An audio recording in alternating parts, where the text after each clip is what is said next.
Hi, so this time it's the new Ping i230 against the Ping i525. So this i230 has just come out, so I want to see how this does, but also want to see what it does up against the i525. Now the i230 is the replacement for the i210, and that was a better players perimeter weighted club. So it was a club that a number of tour pros used because it had a bit of forgiveness, but it also had predictability, it had consistency. Sometimes the theory that why would a tour pro use i230 but not use i525 is to do with the construction. There's a school of thought that the hollow body irons, like the i525, so it's hollow inside here, and it creates more forgiveness, but also creates a slight trampoline effect with the face, so it's thin and it gives and it pushes out the ball faster. These clubs don't do that as much, so there's not a hollow in here as such. And so the thought is that this doesn't ever produce a trampoline effect which might go almost too far. As I said, there's a school of thought that sometimes the likes of the i525 and the P790 and hollow body irons can sometimes get a really hot one, a really fast one that comes out and goes a wee bit further. And when you're playing for your living and you're trying to win money every week, you want every last thing to be predictable. So although I've been using D7 forged, which is a hollow body, and also D9 forged, and in all that time, I can honestly say there was one shot I played where I wondered whether that had happened. And that's in all the shots I've played. Now, I know I'm a club pro and I don't play that much, but still, in quite a few years, one shot that maybe was affected by this, and even then I'm not even 100% sure that I didn't just spin the ball differently on the shot. So for the vast majority of people, I don't think it's an issue, but obviously when you're playing for your living, then maybe i230 might be slightly more reliable if you still want some forgiveness, but you want consistency. So there's all sorts of technology in this. You don't need me to go into every last detail with that. Ping will tell you all about it on their website and their videos. In terms of what it looks like, it's a similar size actually to the i525. It's almost identical in height and length of blade, but the sole is thinner. Very slightly thinner, not a lot, but a little bit. And the top line is slightly thinner, possibly, yeah. So it's a little bit sleeker, and apparently the 4-iron and the longer irons are the same length as the 7-irons. They don't get longer as the irons go up, which they do on the i525. Apart from that, it's a very nice looking club. It's a very understated club. It's got just a little bit of writing on there and nothing in the cavity, but it's a nice finish and it just looks like a nice quality product. I will be interested to see how it does against i525 because I think that's a great iron, the i525. Lofts are different. So i230 standard 7-iron is 33 degrees and the standard 7-iron on the i525 is 30.5. These are also identical in price, so it's going to cost you about 12 or 1300 quid, pounds that is, in Britain, and don't know what that is in dollars. About the same actually at the moment. It's an absolute shambles. So which one should you get? So obviously there's going to be a difference in distance because of the lofts. You can power spec the i230 and get it 1.5 degrees stronger, so it gets a bit closer to the i525, but this is the standard one. So I'm not expecting it to go as far, but I'm just wanting to see how it feels, what the trajectory is like, height, spin, all the rest of it, and see how, and also feel, because the i230 is stainless 431. It's not a forged face. The i525 does have a forged face section, so in theory should feel softer, although 431 is quite a soft type of steel. Right, so I'm going to start with the i230s. It's the same shaft I use in my irons, which is the Dynamic Gold 105 S300. So I didn't hit that very well. Felt a little bit of a toe strike and a little bit out to the right. So 159 total, 145 carry. So not very good shot strike-wise to start with, and didn't do particularly well, which is what I would have expected. And that felt like a good strike. Tiny bit right, but it was a really nice strike. And the club felt good there, but then it tends to always feel good when you hit a good strike. So it's gone 180 total. I know I'll get into trouble for going on about that, but 168 carry, which is pretty good. I have D9, Wilson D9 forged, and that's 30 and a half degrees, 7-iron. And I would expect, well, quite often when I hit them in here, I get 185 total, sometimes 190, even in 195 and things like that when I really hit it hard. So 180 for this at 33 degrees loft is good. 168 carry, as I should say, is good. Didn't feel as good a strike. Still gone 174, 162 carry. Felt like a decent strike, maybe a bit left. Closed the face a little bit. Probably go a bit further because of that, yeah. So 185, 171 carry. So getting 19, 20 degrees launch a lot of the time. Spin rate's varying on how I hit it. Slightly higher launch than I would get with my iron, but that's loft driven. An okay strike, a little bit right. Pushed again. 171, 19, 6,000 revs. Not great. Felt a good strike. Feels nice when you get out the middle. I'll see how it feels once I hit a few i525s in comparison. I can't quite remember what that feels like. So 6,000 revs, 20 degrees launch, 179 total, 167 carry. So it's feeling like this is a 180 total distance club for me, or maybe about a 160s, high 160s carry, getting on close to 170 for carry. Decent strike again. Seems higher than normal, but then again, loft driven. Yeah, so 181, 169. Maybe there is something in this consistency thing. I don't know. Maybe that, you know, hit those very similar and got very similar results. That's not short at all in terms of distance for me for 7-iron, but it's a little bit less than I would think. Bit of a toe strike. Pushed a little bit out to the right because the face was open. Won't go as far.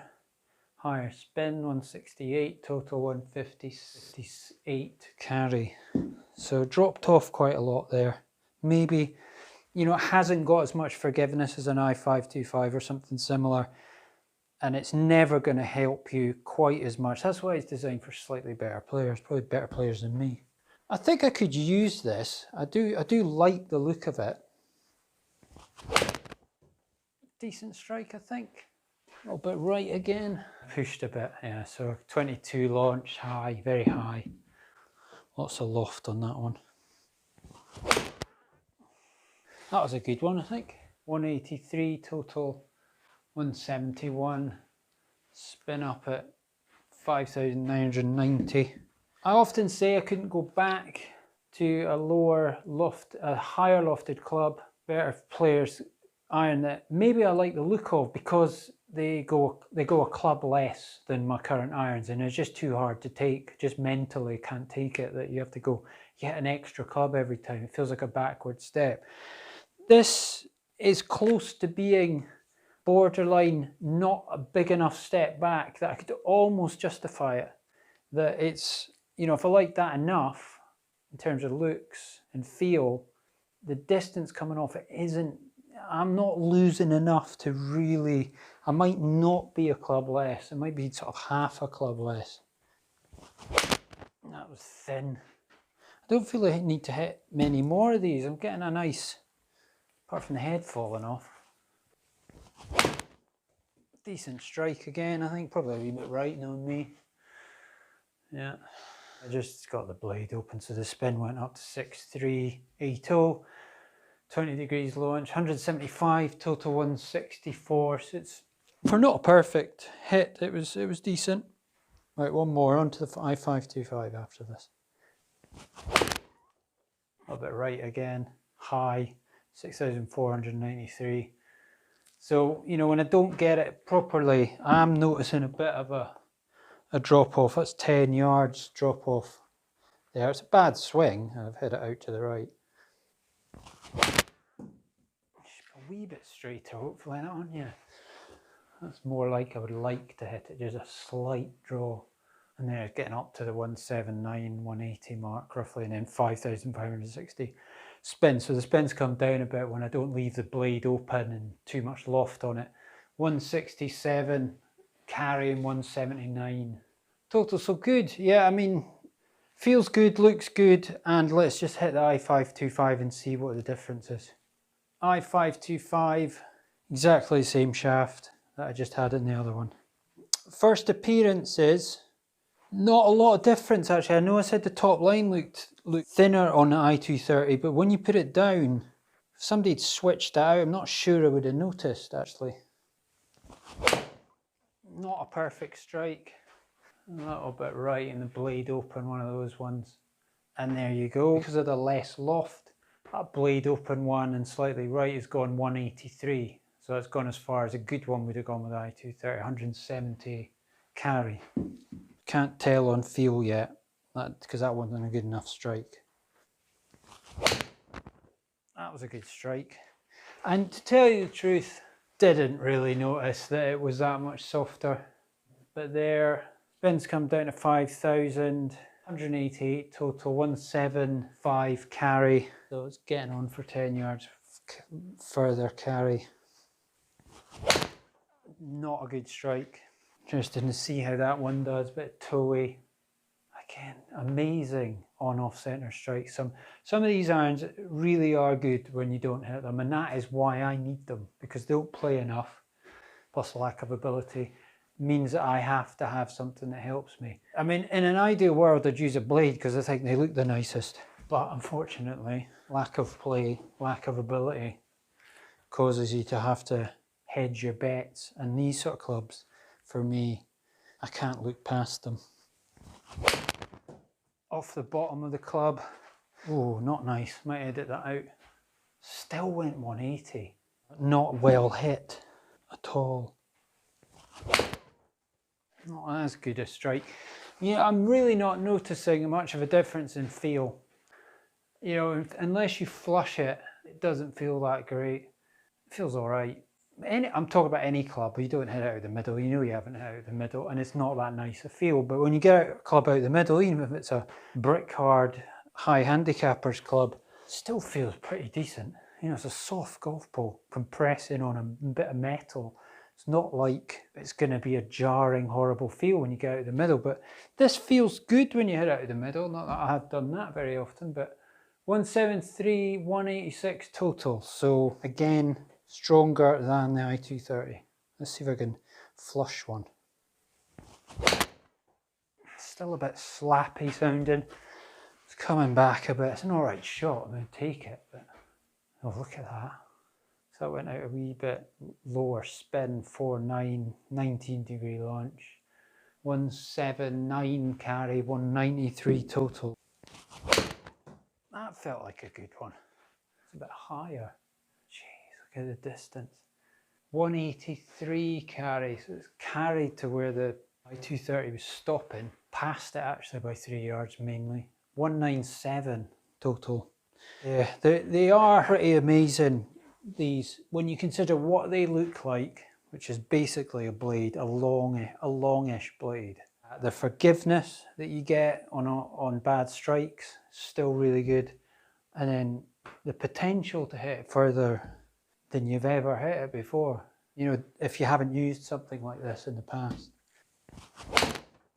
Decent strike, I think, maybe a bit right. Yeah, pushy. It's a pushy high one. Still ended up going 192, 179 in the air. Spin 5381. So the spin's a bit lower, but I mean, look how far it's going. I mean, I keep saying this, you know, I used to hit a 5-iron about 200 yards. And now this 7-iron's gone nearly 200 yards. And I didn't expect the 5-iron just to stop on a 6-pence. When you're hitting 200 yards, I personally don't expect that ball to stop dead unless I'm going into really wet, soft green. And so I'm hitting that distance, I'm covering that distance with a shorter shaft club that I can control better, that I can consistently deliver the ball to the center of the club head more often because it's a shorter shaft. Although I'm not demonstrating that very well today. That was a shocker. That was a really hot, I mean, bits of earth and everything would have come up there. It still went 175, 158 in the air. So yeah, I would say that this is hard to say no to. So what was that? 176 carry 189. So, you know, just looking at them there, that's me got them side by side. And do you know what? I'm not even, because I didn't look to see which one was which, I'm not even sure which one's the i525 and which one's the i230. I think I only remember because the shaft, I think that's the i230. No, it's wrong. See? Wow. So that shows there's not a lot of difference in the looks because I could actually got that wrong. I was genuine, I wasn't putting that on. What you've got is the i230. It looks a bit more playerish than the i525. You know, if you had a set of those in your bag, you're going to look like slightly more like, too good for the i525, so you need the i230. But you're going to be sacrificing distance, you're going to be sacrificing a bit of forgiveness, but you've potentially got the consistency that you're not going to ever get a flyer, whereas once in every 5 years you might hit one slightly further with this than you ever do with that. Once every 5 years you might hit this one further than you've hit it before, but you maybe aren't playing for your living at that point, whereas you might be a pro on a tour if you're using that.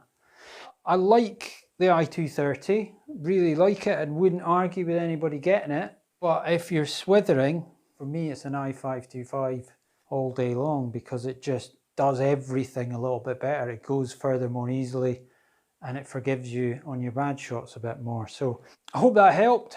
If you've got any questions, put them in the comments and I'll try and get back to you. And thanks for watching if you got this far. And if you haven't subscribed already, please subscribe. And I'll see you in the next one. Thanks very much.